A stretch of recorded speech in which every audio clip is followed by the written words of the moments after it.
Assalamualaikum warahmatullahi wabarakatuh.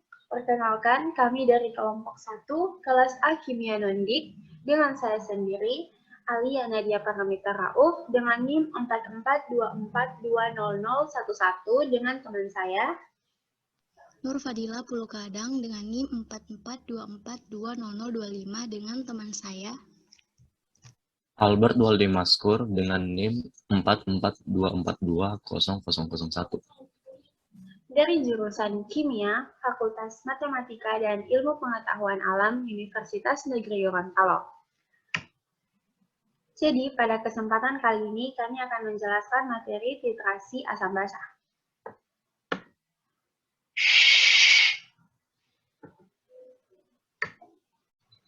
Materi yang pertama yaitu definisi titrasi asam basa. Titrasi asam basa sering disebut juga dengan titrasi netralisasi.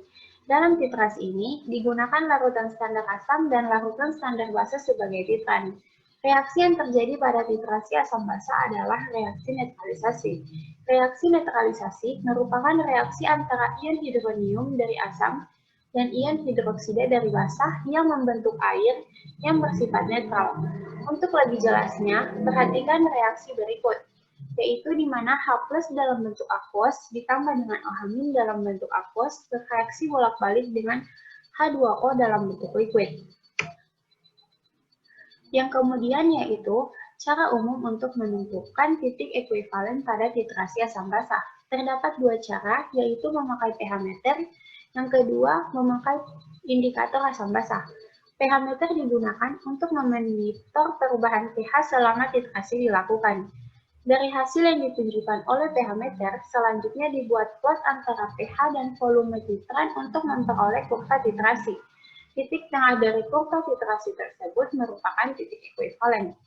Sedangkan indikator asam basa ditambahkan pada titran sebelum proses titrasi dilakukan. Indikator ini akan berubah warna ketika titik ekuivalen terjadi. Saat inilah titrasi dihentikan. Cara kedua ini umumnya lebih dipilih karena mudah diamati, tidak diperlukan alat tambahan, dan sangat praktis.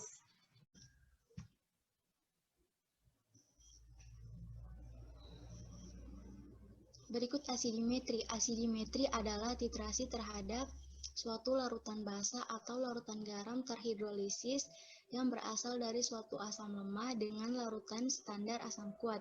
Contohnya adalah titrasi larutan basa NH4OH dengan larutan standar HCl atau titrasi larutan garam Na2CO3 dengan larutan standar HCl. Reaksi yang terjadi adalah yang pertama NH4OH tambah H+ menghasilkan NH4+ tambah H2O. Reaksi yang kedua CO3 2- tambah H+ menghasilkan HCO3-. Reaksi yang ketiga HCO3- tambah H+ menghasilkan H2CO3.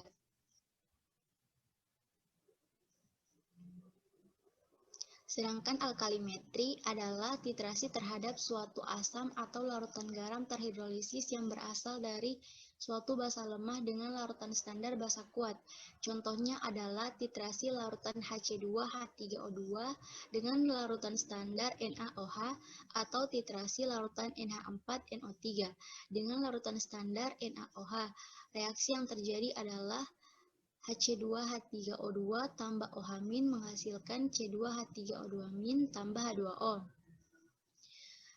Yang kedua NH4+ tambah OH- menghasilkan NH4OH. Berikutnya, indikator titrasi asam basa. Indikator titrasi asam basa ini terbagi atas 5, yaitu yang pertama, yang untuk menentukan titik setara atau ekuivalen yang diamati dengan titik akhir.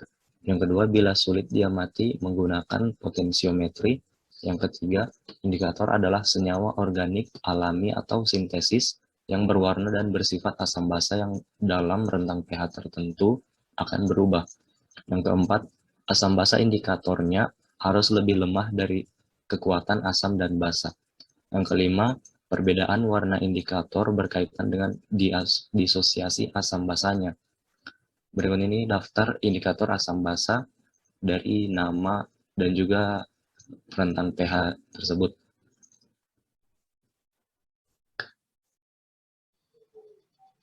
Kemudian yaitu macam-macam kurva titrasi asam basah. Yang pertama yaitu titrasi asam kuat dengan basa kuat. Pada kurva di bawah ini, zat pentilter adalah basa kuat, daerah perubahan pH drastis yaitu dari 4 sampai dengan 10 dengan pH titik ekuivalen 7. Indikator yang dapat digunakan adalah metil merah, bromtimol biru, dan fenolftalein yang lebih tajam. Contohnya yaitu HCl dengan NaOH. Yang kedua yaitu titrasi asam kuat dengan basa lemah. Pada kurva di bawah ini, zat pentilter adalah basa lemah, daerah perubahan pH drastis 4-7 dengan pH titik ekuivalen 5-6, indikator yang dapat digunakan adalah metil merah. Contohnya yaitu HCl dengan NH4OH.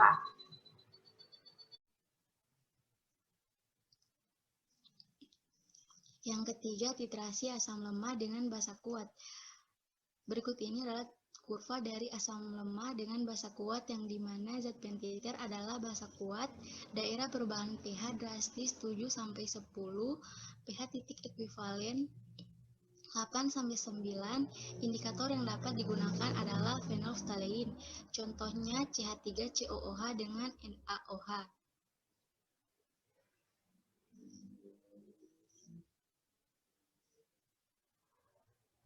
Yang keempat, titrasi basa kuat dengan asam kuat. Berikut ini adalah kurva dari titrasi basa kuat dengan asam kuat yang dimana zat pentilter adalah asam kuat, daerah perubahan pH-nya drastis 4-10, pH titik ekuivalennya 7, indikator yang dapat digunakan adalah metil merah, bromtimol biru, dan fenolftalein atau lebih tajam. Contohnya NaOH dengan HCl. Berikut yang kelima yaitu titrasi basa kuat dengan asam lemah. Berikut kurvanya. Zat pentilter adalah asam lemah, daerah perubahan pH drastis 7-10, pH titik ekuivalen 8 sampai dengan 9, dan indikator yang dapat digunakan adalah fenolftalein. Contoh dari titrasi basa kuat dengan asam lemah yaitu NaOH dengan CH3COOH.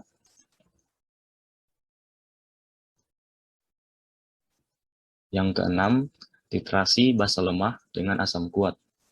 Contoh kurva sebagai berikut.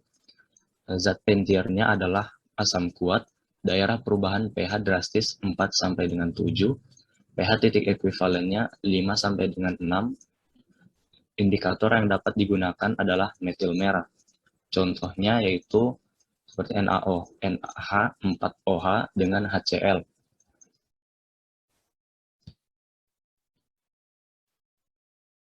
Yang terakhir, titrasi basa lemah dengan asam lemah atau sebaliknya. Itu tidak dapat dilakukan karena yang pertama, perubahan drastis pH terjadi sangat singkat. Yang kedua, tidak ada indikator yang cukup teliti untuk mengamati perubahan. Yang ketiga, reaksi berlangsung lambat dan tidak tuntas. Berikut ini adalah video praktikum titrasi asam basah. Judul percobaan kita hari ini adalah titrasi asam basah, dan tujuan percobaannya adalah untuk menentukan konsentrasi dari HCl X molar menggunakan larutan NaOH 0,1 molar. Nah, materi ini adalah untuk menindaklanjuti pelajaran kita pada pertemuan sebelumnya. Nah, alat-alat yang kita gunakan sebagai berikut. Alat yang pertama adalah statif, berikut dengan klem. Alat yang kedua adalah buret. Yang ketiga ada corong. Yang keempat pipet volume. Yang kelima adalah pipet filler. Gelas kimia ukuran 50 ml dan 100 ml, Erlenmeyer, dan kertas putih. Bahan-bahan yang kita gunakan berikut ini: HCl X molar, lalu NaOH 0,1 molar, dan tidak lupa dengan indikator phenolphthalein. Perhatikan langkah-langkah percobaan titrasi asam basa. Kali ini yang kita coba adalah titrasi alkalimetri. Nah, pada titrasi alkalimetri, kita sebagai titrannya adalah NaOH dan titrannya adalah HCl. Ya, perhatikan. Kita pertama sekali memasukkan corong atas buret. Setelah itu, kita masukkan larutan NaOH 0,1 m.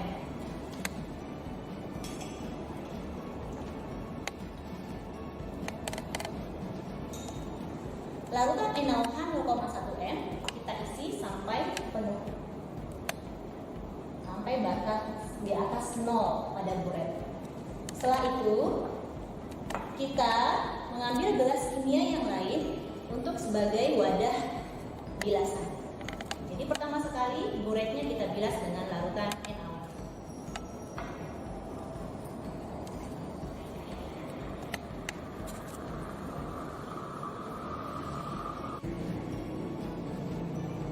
Setelah kita bilas, ini ada kerannya. Kalau dia bentuknya vertikal itu posisi terbuka, kalau posisi horizontal itu posisi tertutup. Ya, bilasannya kita pisahkan.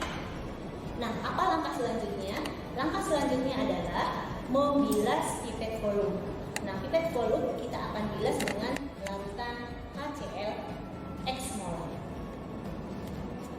Caranya, kita ambil pipet volume, lalu kita pasangkan dengan pipet filler yang sudah kita kosongkan udara di dalam gelembungnya. Ini kita tekan simbol S dan kita keluarkan udara di dalamnya. Lalu kita pasangkan ke pipet volume. Ingat cara mengukur, kita harus tegak lurus melihatnya, melihat larutannya, tepat melihat meniskusnya.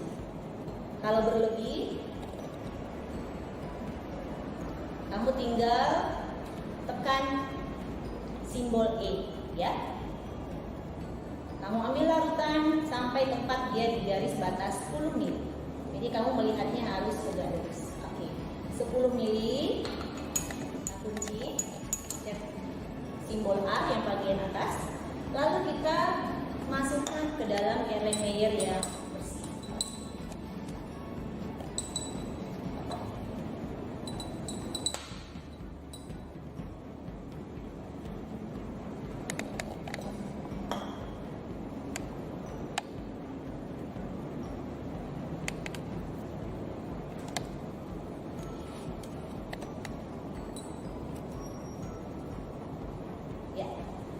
Larutan uji kita sudah siap untuk digunakan. Langkah berikutnya adalah kita mengisi buret dengan larutan NaOH 0,1 m.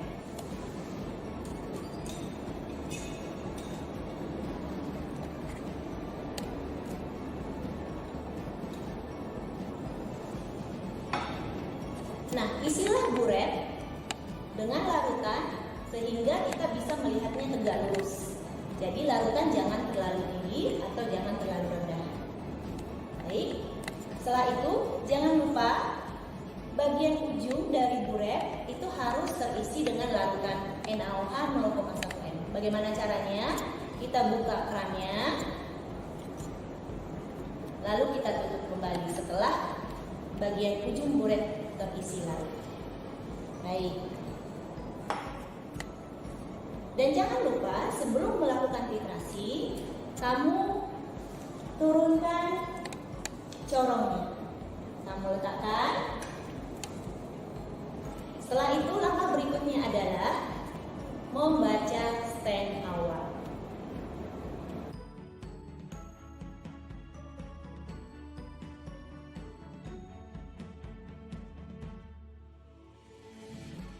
Setelah larutan sudah disiapkan, kita akan tambahkan indikator ke dalam Erlenmeyer. Kita tambahkan indikator phenolphthalein sebanyak 2 tetes. Itu 2. Nah, setelah itu kita akan mulai titrasi. Kita akan mengatur tetesannya harus tetesan yang teratur. Jadi tidak boleh dalam bentuk cucuran, gitu ya. Kita atur.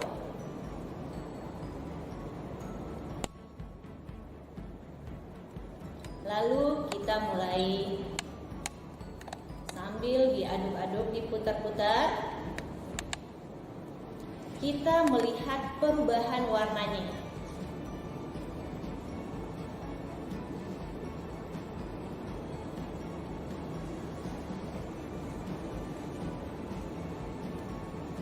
Ketika muncul warna merah muda pertama sekali dan tidak berubah menjadi tidak berwarna, maka titrasi dihentikan.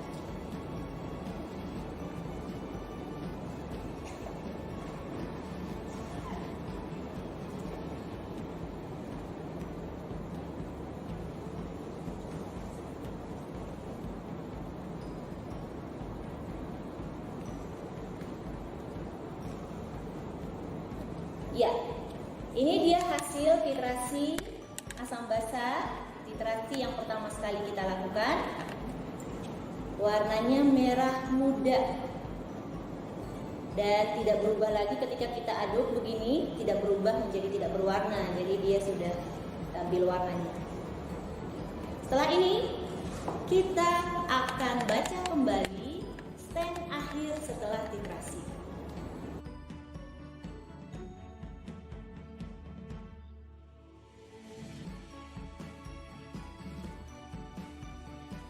Langkah yang sama, setelah kita mengukur HCl 10 ml menggunakan pipet volume, lalu kita masukkan ke dalam air layer. Lalu langkah selanjutnya, ingat tambahkan indikator 2 tetes. Setelah kamu tambahkan 2 tetes indikator phenolphthalein, lalu kamu lakukan titrasi. Ingat, sebelum melakukan titrasi, baca dulu stand awalnya.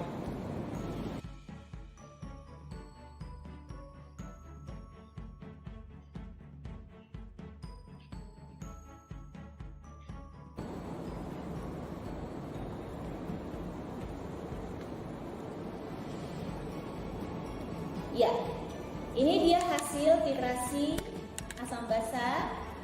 Setelah kamu melakukan titrasi, maka titik akhir titrasi adalah keadaannya seperti ini.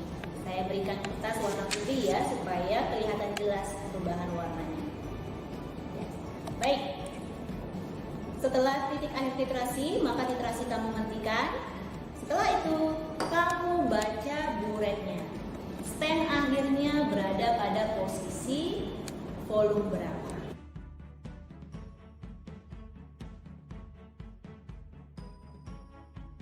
Ya, setelah kamu memperoleh data dari 2 kali percobaan yang sudah dilakukan, maka kamu menghitung berapakah volume NaOH terpakai pada kedua percobaan tersebut.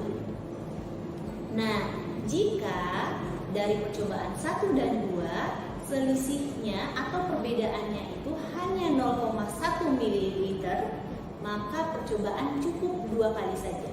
Tetapi jika perbedaannya jauh lebih dari 0,1 ml, maka kamu ulang percobaan 1 kali lagi. Baik, kamu perhatikan 3 elemen layer berikut. Elemen layer yang pertama itu belum terjadi perubahan warna. Elemen layer yang kedua, ini adalah titik akhir titrasi. Jadi titrasi kita hentikan saat perubahan warnanya seperti elemen layer kedua.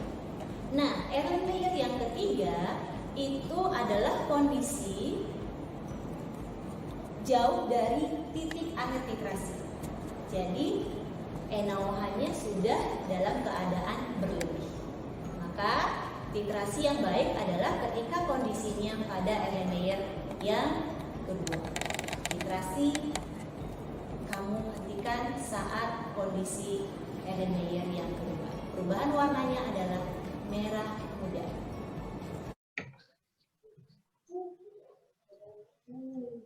Baik, sekian dari kami. Terima kasih. Assalamualaikum warahmatullahi wabarakatuh.